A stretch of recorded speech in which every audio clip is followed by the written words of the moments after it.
ਸਾਡੀ ਬਣੀ ਗਈ 3 ਫੁੱਟ। ਇਹ ਜਨਾਬ ਅੱਗੇ 3 ਫੁੱਟ ਪੌੜੀ ਸੀ, ਉਸਤਾਦ ਨਾਲ 5 ਫੁੱਟ ਪੌੜੀ ਕੀਤੀ ਹੈ। ਇਹ ਸਾਰੀ ਜਨਾਬ ਨੇ ਕੱਲ ਸ਼ਟਰਿੰਗ ਕੀਤੀ ਹੈ।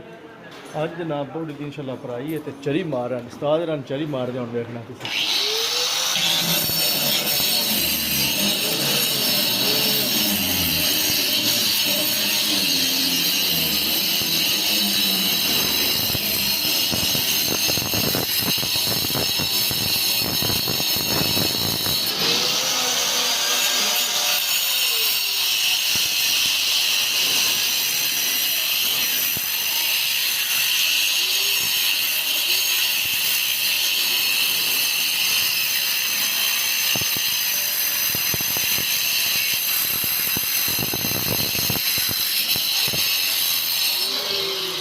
पाकिस्तान का हेलमेट है, फायर मुल्कों के हेलमेट पाकिस्तान का हेलमेट है।